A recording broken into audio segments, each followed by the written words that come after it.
Hello everyone, मैं doctor Tanuja कुमारी आप सभी का स्वागत अपने यूट्यूब चैनल में करती हूँ।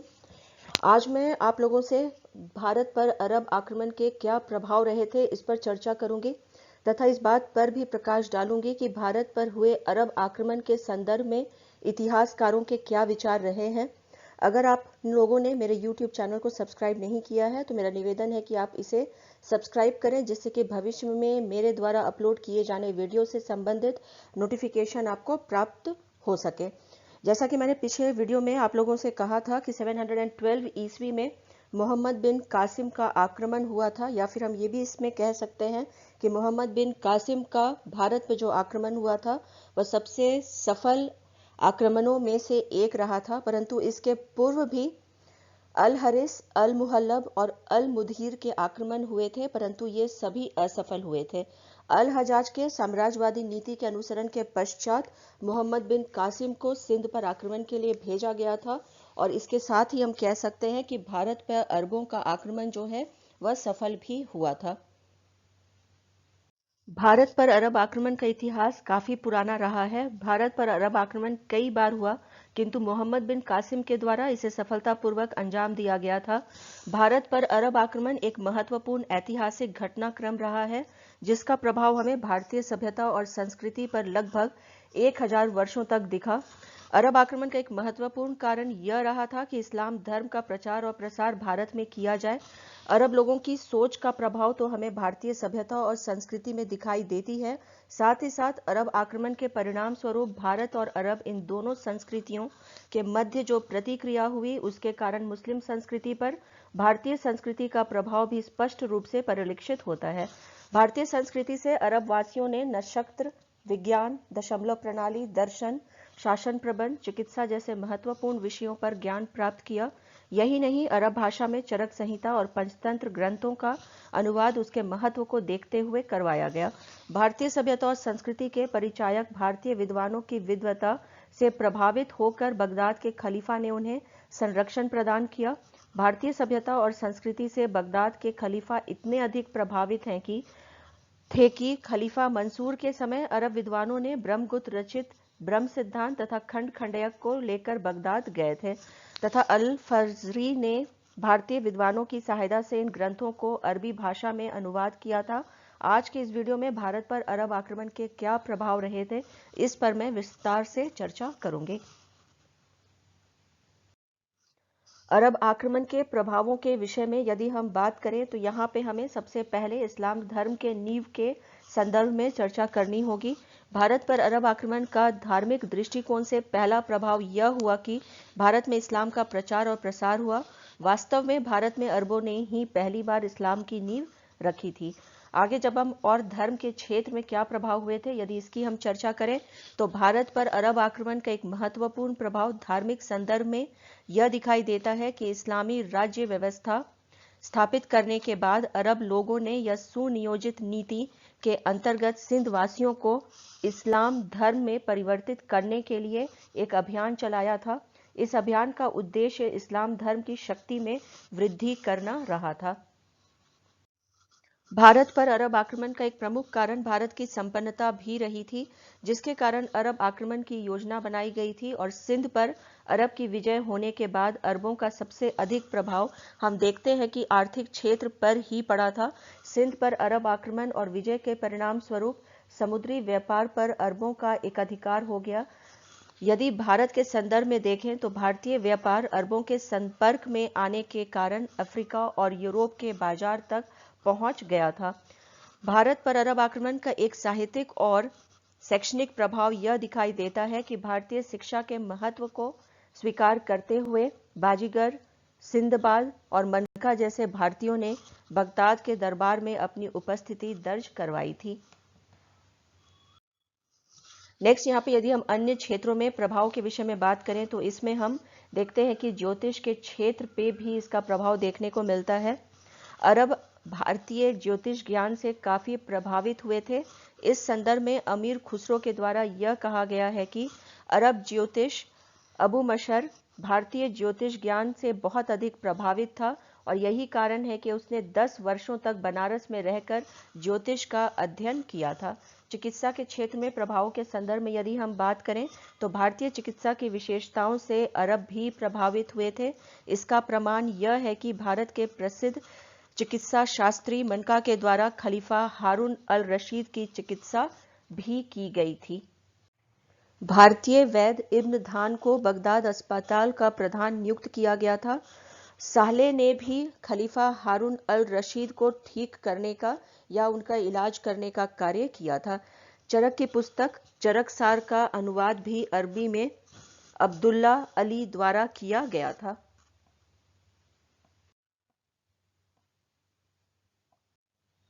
भारत पर अरब आक्रमण का शैक्षणिक एवं साहित्यिक क्षेत्र में यह प्रभाव दिखाई देता है कि अरब भारतीय शिक्षा, संस्कृति और ज्ञान से बहुत अधिक प्रभावित हुए थे और इन लोगों ने भारतीय ज्ञान से समस्त यूरोप को परिचित करवाया था, जिससे भारत की ख्याति में वृद्धि हुई थी। अरब आक्रमण के परिणाम स्वरूप कुछ इतिहासकार यह मानते हैं कि अरब से भारत में शतरंज खेल का प्रादुर्भाव हुआ था, जो उस समय एक प्रमुख खेल के रूप में काफी लोकप्रिय था। यद्यपि अमीर खुसरो का विचार है कि शतरंज खेल भारत से ही विश्व में प्रसारित हुआ था तथा इसे प्राचीन काल में चतुरंग कहा जाता था। भारत पर अरब आक्रमण का एक प्रभाव या परिणाम यह भी हुआ था कि भारत के प्रसिद्ध साहित्यिक ग्रंथ पंचतंत्र का अनुवाद अरबी में किया गया था। पंचतंत्र को इब्न अल मुकफा ने अरबी में अनुवाद किया था और इसका नाम कलील व दिमना रखा गया था। गणित के क्षेत्र में प्रभावों के संदर्भ में यदि हम बात करें तो भारत पर अरब आक्रमण का परिणाम यह हुआ था कि प्रसिद्ध भारतीय गणितज्ञ ब्रह्मगुप्त की पुस्तक ब्रह्म सिद्धांत तथा खंड खंडयक का अरबी भाषा में अनुवाद किया गया था, जिसे हम सिंध हिंद के नाम से जानते हैं।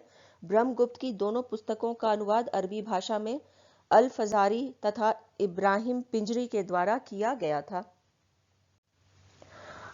813 ईस्वी में अल ख्वाजरीमी ने हिंदू संख्या का इस्तेमाल खगोल शास्त्र में भी किया था। नेक्स्ट यहाँ पे यदि हम बात करें अन्य प्रभावों के संदर्भ में तो यहाँ पे ये कहा जा सकता है कि भारत पर अरब आक्रमण का प्रभाव यह भी दिखाई देता है कि सिंध में इस्लाम धर्म का जो प्रचार और प्रसार हुआ, इसके कारण मुस्लिम बस्तियों की स्थापना मंसूरा और मुल्तान में हुई थी। सिंध पर अरब आक्रमण का प्रभाव यह रहा था कि मंसूरा में मुस्लिम बस्ती की स्थापना की गई थी तथा सिंध में अरबों ने अपनी राजधानी मंसूरा नगर को बनाया था। अब यदि यहाँ पे चर्चा की जाए अन्य प्रभावों की तो इसमें हम देखते हैं कि नए नगर की स्थापना का भी उल्लेख हमें मिलता है।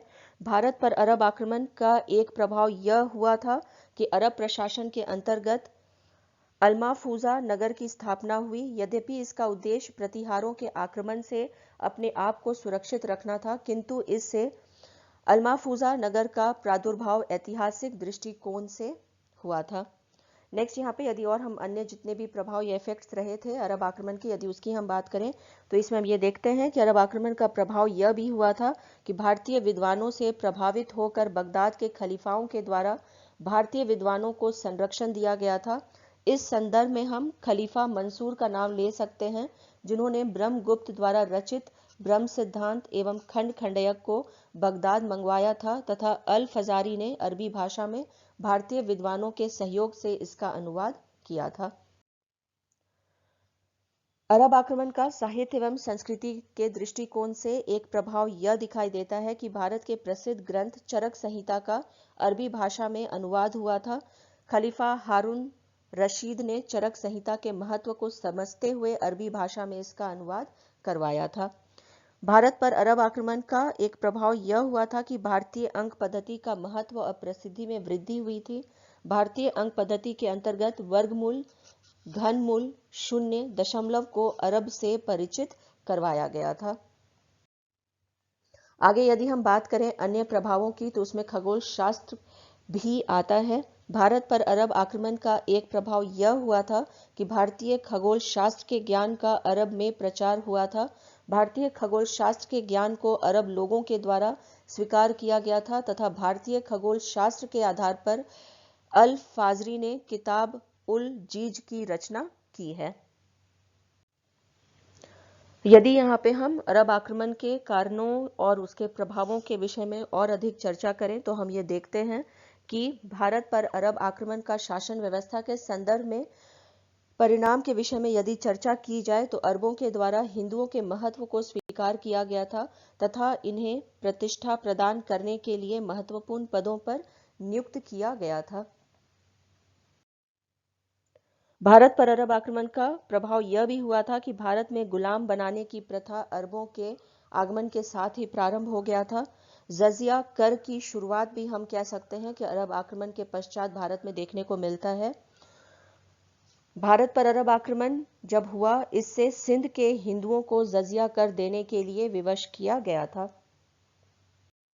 सिंध पर प्रभाव के संदर्भ में यदि हम बात करें तो हम ये देखते हैं कि इसका सबसे अधिक प्रभाव अरब आक्रमण का सिंध के क्षेत्र में ही हुआ था तथा सिंध की आर्थिक, राजनीतिक और सामाजिक इन तीनों ही क्षेत्रों में विनाश ही हमें दिखाई देता है, जिसका प्रभाव एक लंबे समय तक रहा था। यदि हम यहाँ पे मुस्लिम साम्राज्य की नींव के विषय में बात करें तो हम ये कह सकते हैं कि भारत पर अरब आक्रमण का दूरगामी प्रभाव हुआ था और शायद यहाँ पे ये कहना गलत नहीं होगा कि भविष्य में भारत में एक मुस्लिम साम्राज्य की स्थापना की नींव इसी समय पड़ गई थी। हिंदू धर्म और संस्कृति के संदर्भ में यदि हम बात करें तो हम ये देखते हैं कि इस आक्रमण के परिणाम स्वरूप इस्लाम के प्रचार और प्रसार से हिंदू धर्म और संस्कृति को गहरा धक्का पहुंचा था। बौद्ध धर्म पर भी प्रभाव अरब आक्रमण के पश्चात बर्माकी एक ऐसा बौद्ध धर्म का संप्रदाय था जो नव बिहार के प्रधान थे। अरब के संपर्क में आने के पश्चात इनमें भी हमें बदलाव देखने को मिलता है। यदि हम सामाजिक संरचना के संदर्भ में बात करें तो क्योंकि अरब भारत में उस समय आकर बसने लगे थे और एक साथ रहने के कारण इनके रहन सहन, बोलचाल, इन सभी ही क्षेत्रों में हमें परिवर्तन दिखाई देता है। इस प्रकार हम देखते हैं कि भारत पर अरब आक्रमण का काफी प्रभाव परिलक्षित होता है।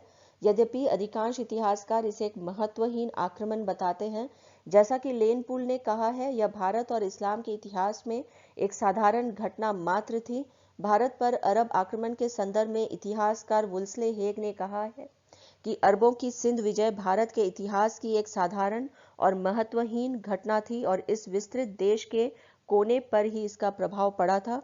इस प्रकार हम देखते हैं कि इतिहासकारों के द्वारा भारत पर अरब आक्रमण को बहुत अधिक ऐतिहासिक महत्व नहीं दिया गया है, लेकिन इतना हम अवश्य कह सकते हैं कि भारत और अरब की सभ्यता और संस्कृति पर इन दोनों देशों के सभ्यता और संस्कृति के मिलाप ने निश्चित रूप से एक छाप छोड़ी थी और यही कारण है कि कई भारतीय ग्रंथों का अरबी भाषा में अनुवाद किया गया था। इसी के साथ अपने इस चर्चा को यहीं पे विराम देती हूँ। यदि आप लोगों को आज का ये वीडियो पसंद आया हो तो प्लीज़ इसे लाइक करें और शेयर करें तथा मेरे YouTube चैनल को सब्सक्राइब करें। Thank you. Stay connected.